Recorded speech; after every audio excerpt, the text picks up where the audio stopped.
Good evening guys, nandito na naman ako. Ngayong gabi, maglalaro tayo ng Roblox game.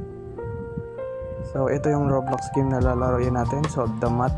Titingnan natin kung talagang nakakasama ba sa mga bata ang paglalaro ng Roblox.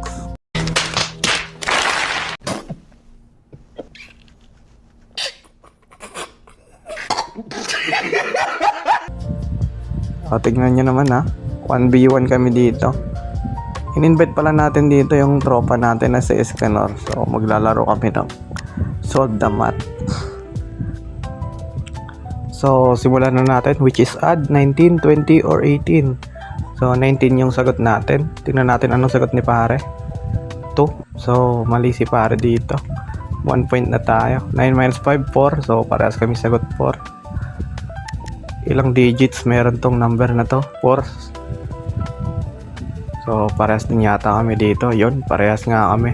So kita nyo naman guys, hindi naman to nakakasama sa bata. Depende na lang kasi yan sa magulang kung anong laro yung ipapalaro mo sa anak mo. Woo!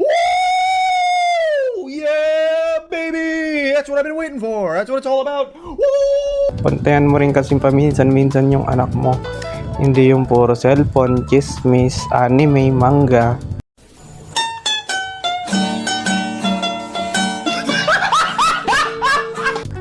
Yung may mga trabaho, naiintindihan natin. Pero di naman siguro lahat ng oras nagtatrabaho kayo. So, pasilip-silip din dapat sa nilalaro ng mga anak nyo guys.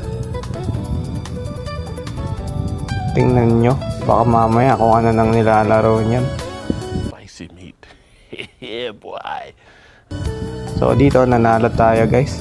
Salamat sa panonood. Thank you.